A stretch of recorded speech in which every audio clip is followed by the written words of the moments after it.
Il y a 2 jours, une nouvelle a secoué la Silicon Valley comme un tremblement de terre.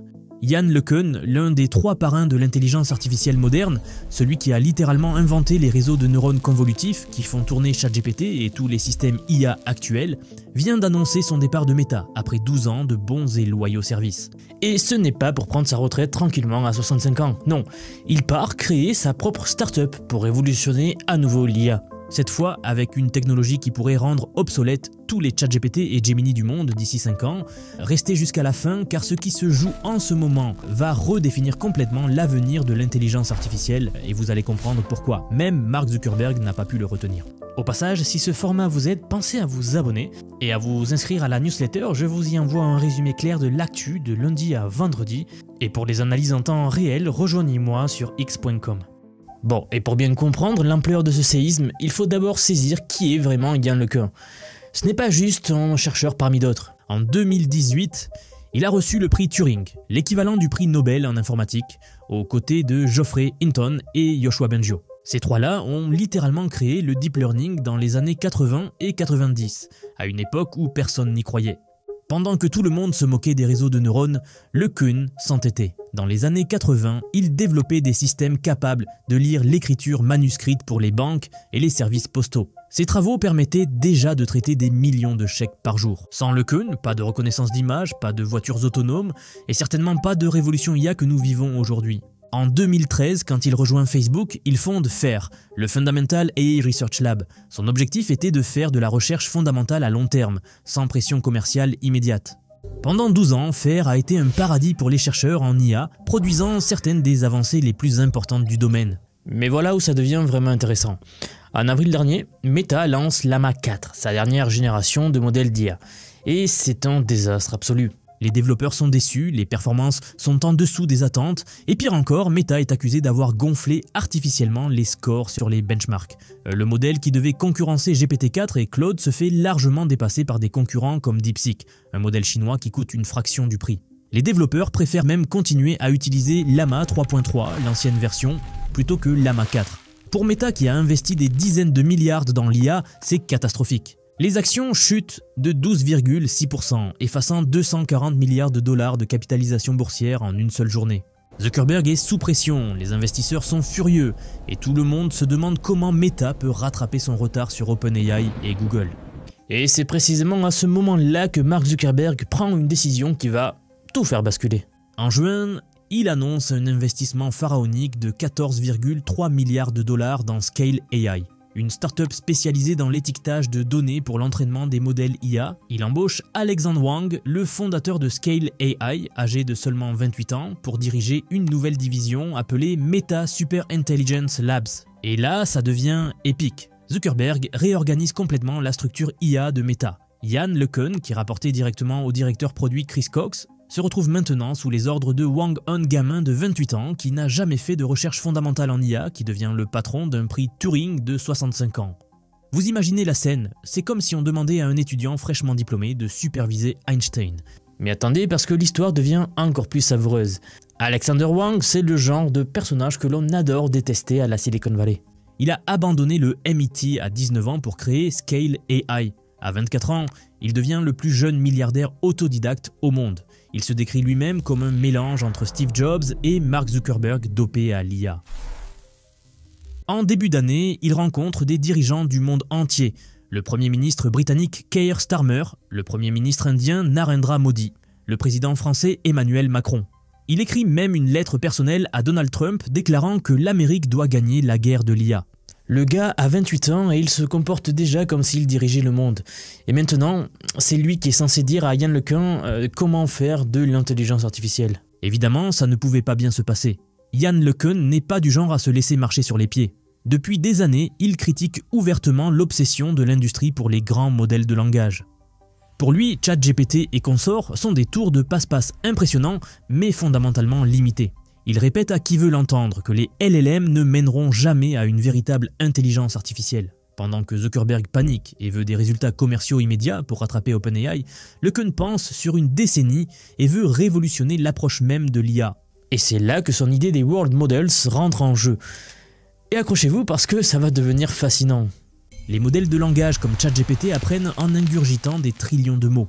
Pour vous donner une idée, les plus gros modèles ont été entraînés sur une quantité de texte qu'il faudrait un demi-million d'années à un humain pour lire. Et pourtant, un enfant de 4 ans qui n'a été éveillé que 16 000 heures dans sa vie a déjà traité autant de données que ces monstres numériques.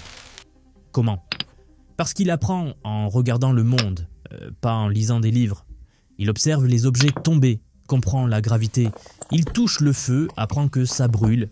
Il construit une tour de cubes, voit qu'elle s'écroule si mal équilibrée. Un enfant développe un modèle mental du monde physique simplement en vivant dedans. Et c'est exactement ce que LeCun veut créer avec les World Models. Un World Model, c'est un système d'IA qui construit une représentation interne de son environnement. Il ne se contente pas de prédire le mot suivant dans une phrase. Il comprend les causes et les effets. Si vous montrez à un World Model une vidéo d'une pièce en désordre, il peut simuler mentalement ce qui se passerait si on y déplaçait des objets, si on nettoyait, si on réorganisait les meubles. Il peut prévoir les conséquences de ses actions avant même de les exécuter. C'est la différence entre un robot qui peut décrire comment ranger une table et un robot qui peut effectivement ranger la table sans tout casser. LeCun dit que cette technologie prendra une décennie à aboutir. Mais quand elle y arrivera, elle rendra les LLMs actuels aussi obsolètes que les ordinateurs à cartes perforées. Et devinez qui d'autre travaille sur les World Models en ce moment? Google DeepMind, évidemment avec son projet Genie 3 qui a défrayé la chronique dernièrement. Mais il y a aussi une start-up appelée World Labs, fondée par Fei-Fei Li, la papesse de la vision par ordinateur, qui a levé des centaines de millions de dollars et propose déjà une plateforme de création de monde qui s'appelle Marble. Pour les curieux, vous pouvez aller y jeter un œil. Tous les grands laboratoires d'IA comprennent que c'est la prochaine frontière. Mais personne n'a l'expertise que Yann LeCun a dans ce domaine-là justement. Il y travaille depuis des années à travers FAIR, et maintenant il va pouvoir le faire sans les contraintes d'une entreprise, qui veut des résultats trimestriels pour rassurer Wall Street. Bien, maintenant je veux que nous parlions de ce qu'il s'est vraiment passé dans les coulisses des labos de Meta ces derniers mois. Selon plusieurs sources qui nous ont été remontées, l'ambiance au sein des laboratoires FAIR, donc le laboratoire de Meta, est devenue très toxique. Des anciens employés témoignent que le laboratoire meurt à petit feu depuis que Meta a basculé vers une approche court-termiste. Plus de la moitié des auteurs du papier de recherche original sur Llama ont quitté l'entreprise dans les mois suivant sa publication. En octobre, Meta a licencié 600 personnes de sa division IA. Des chercheurs de haut niveau comme Joël Pineau, vice-présidente de la recherche IA, sont partis rejoindre des concurrents comme Cohere. L'atmosphère est devenue étouffante. Meta a également instauré de nouvelles règles de publication qui exigent des revues internes beaucoup plus strictes avant que les chercheurs puissent partager leurs travaux. Pour des scientifiques habitués à la liberté académique, c'est insupportable. LeCun lui-même était de plus en plus frustré par ces contraintes. Et puis il y a eu la goutte d'eau. Zuckerberg a créé une nouvelle équipe d'élite appelée TBD Lab, où il offre des packages de rémunération à 100 millions de dollars pour débaucher les meilleurs talents d'OpenAI et de Google. Cette équipe travaille sur ce que Zuckerberg appelle la superintelligence, et elle est complètement séparée de FAIR. En gros, Zuckerberg a créé un laboratoire concurrent à l'intérieur même de Meta, avec des budgets faramineux, pendant que FAIR se faisait saigner à blanc. Le message est clair, la recherche fondamentale à long terme n'intéresse plus personne. Ce qui compte ici, c'est copier OpenAI le plus vite possible. Alors LeCun a pris sa décision. Selon les sources, il a informé ses collègues fin octobre de son intention de partir. Il est actuellement en discussion avec des investisseurs pour lever des fonds pour sa start-up. Et compte tenu de sa réputation dans le milieu, les analystes prédisent qu'il pourrait lever plus de 100 millions de dollars dès son premier tour de table. Ce serait l'une des plus grosses levées de fonds initiales dans l'IA cette année. Tous les gros investisseurs de la tech sont déjà sur le coup. Parce que parier sur LeCun, c'est parier sur l'un des rares scientifiques au monde qui a déjà révolutionné l'IA une fois et qui pourrait le refaire. Et voilà ce qui est absolument génial dans cette histoire. LeCun a 65 ans. À cet âge, la plupart des gens pensent retraite, golf, petits-enfants.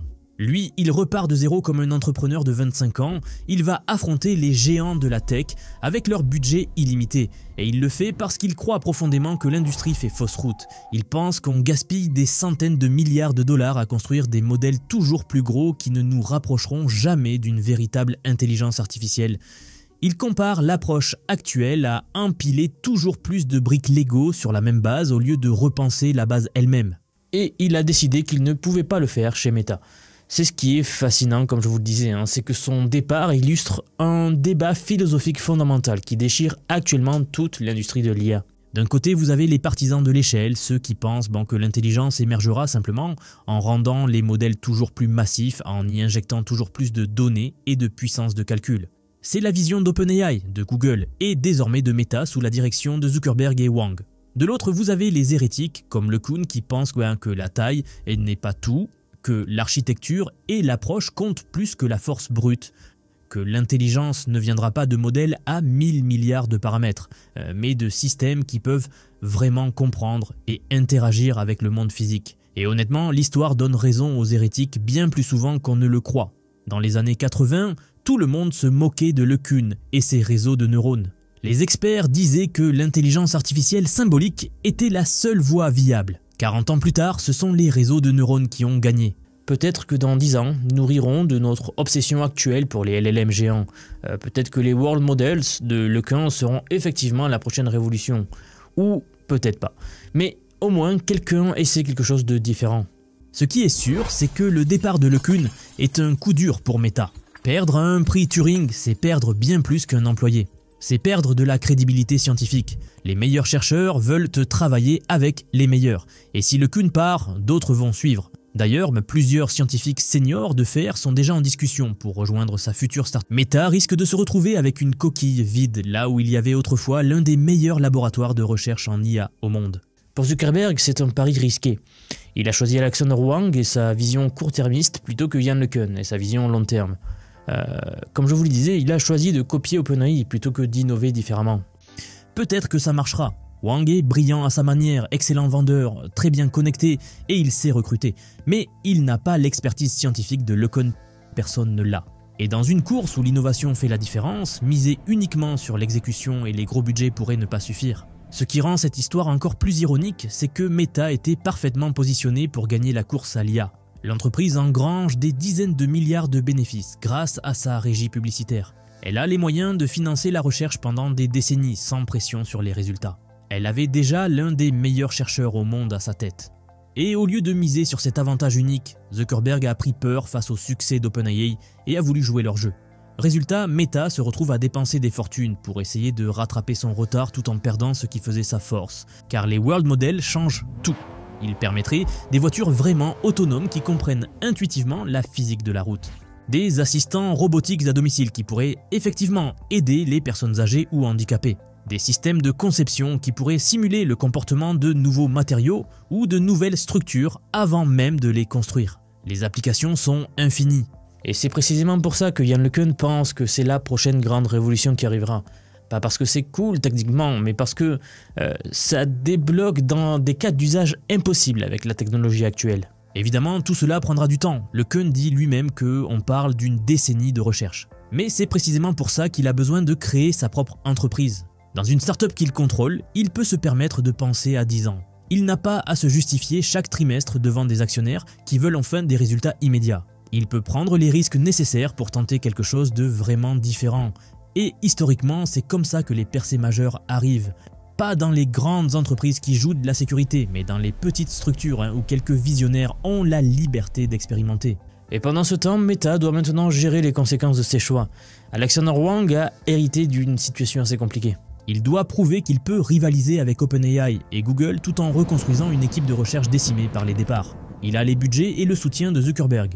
Mais il doit maintenant montrer des résultats, parce que si le prochain Llama est encore un échec, les questions vont devenir beaucoup plus embarrassantes. Et Zuckerberg devra admettre qu'il a peut-être fait le mauvais pari en laissant partir LeCun. Et là, j'aimerais vous faire remarquer quelque chose. Cette histoire nous rappelle quelque chose d'important sur l'innovation. Les vraies percées ne viennent pas toujours des plus gros budgets ou des équipes les plus monstrueuses et les plus nombreuses. Elles viennent des gens qui ont une vision claire et la liberté de la poursuivre surtout. Meta avait cette culture avec fer. Mais quand les entreprises deviennent trop grosses, trop bureaucratiques, trop focalisées sur le court terme, elles perdent cette capacité à prendre des risques audacieux. C'est pour ça que les startups battent souvent les géants. Ce n'est pas une question de talent ou d'argent, c'est une question de liberté et de vision. Alors voilà, un des pères fondateurs de l'IA moderne vient de claquer la porte de Meta pour partir révolutionner à nouveau le domaine qu'il a contribué à créer. Il mise tout sur une technologie qui pourrait changer le monde ou s'avérer être une impasse. Mark Zuckerberg a fait le pari inverse en investissant massivement dans l'approche conventionnelle avec Alexander Wang. Et ça sera dans quelques années qu'on saura qui a raison. Mais une chose est sûre, l'intelligence artificielle n'a jamais été aussi passionnante à suivre parce que franchement, on vit une époque dingue. Il y a 5 ans, personne ne parlait d'intelligence artificielle en dehors des laboratoires de recherche. Aujourd'hui, ça transforme littéralement tous les métiers, tous les secteurs. Des outils comme ChatGPT ont fait découvrir l'IA à des centaines de millions de personnes. Mais ce n'est que le début. Les prochaines années vont devenir des bouleversements encore plus profonds. Et si vous regardez cette vidéo, c'est probablement parce que vous sentez que quelque chose d'important est en train de se passer en ce moment même et vous voulez sans doute le comprendre. Et c'est exactement pour ça que maîtriser l'IA aujourd'hui n'est plus un luxe, c'est une nécessité. Que vous soyez entrepreneur, salarié, freelance, étudiant, peu importe, ceux qui comprennent comment utiliser ces outils vont avoir un avantage massif dans les années qui viennent, et ceux qui les ignorent, mais ces uns, ils vont se faire distancer. C'est brutal, mais c'est la réalité. Messieurs, dames, après avoir vu un pionnier comme Yann LeCun qui est prêt à tout recommencer à 65 ans pour ne pas rater la prochaine vague, après avoir compris que l'industrie entière est en train de se réinventer, la vraie question c'est: est-ce que vous avez envie de juste regarder le train passer, regarder cette révolution passer, ou est-ce que vous voulez en faire partie? Si vous sentez que vous devez vous former à l'IA, que vous devez comprendre ces technologies avant qu'il ne soit trop tard, alors j'ai quelque chose pour vous. J'aimerais vous dire que depuis quelques mois déjà, j'ai construit un programme d'apprentissage unique. Je vous apprends l'IA sous tous ses aspects. C'est un parcours pensé pour vous transmettre tout ce que je sais. Alors non seulement sur les modèles comme ChatGPT, Gemini de Google, Grok que l'on vient de voir, mais bien d'autres. Je vous montre surtout en fait la manière de les intégrer concrètement dans votre vie, dans votre travail, dans vos projets. Et ce, que vous soyez salarié, indépendant, entrepreneur ou même à la retraite, nous avons beaucoup de retraités dans la communauté. J'ai récemment sorti la plus grosse mise à jour à ce jour de la formation. Ça fait un petit moment que j'en parlais, mais ça y est, elle est là, elle est en ligne. Donc un module entièrement dédié à l'automatisation par IA. Autrement dit, la création des agents IA, des espèces de salariés virtuels qui vont travailler pour vous et tout faire pour vous. En somme, vous faire gagner des heures et des heures et des heures. Vous êtes déjà plus de 4500 personnes à avoir rejoint ce programme, donc nous approchons des 5000, merci pour le soutien. Et enfin, sachez qu'il n'y a pas besoin d'être développeur, pas besoin d'avoir un profil technique, je vous prends par la main, et pas à pas avec des leçons vidéo claires, des cas pratiques concrets, on voit tout ce qui touche à l'IA. Dernier point mais pas des moindres, si vous nous rejoignez aujourd'hui, vous aurez accès à toutes les évolutions du futur sans surcoût, accès illimité à vie à tout ce que je veux vous apprendre. Donc aujourd'hui c'est un paiement unique, ce n'est pas un paiement mensuel, c'est juste un paiement unique et vous aurez accès à vie à toutes les mises à jour que je vais faire en permanence et que je fais en ce moment même. Si cela vous intéresse, vous avez les liens en dessous de la vidéo, donc soit en description, soit en commentaire épinglé pour nous rejoindre. Dans tous les cas, moi je serai très heureux de vous accueillir dans le programme. Si vous êtes encore là, merci d'avoir regardé jusqu'au bout et je vous dis à très vite pour la prochaine vidéo.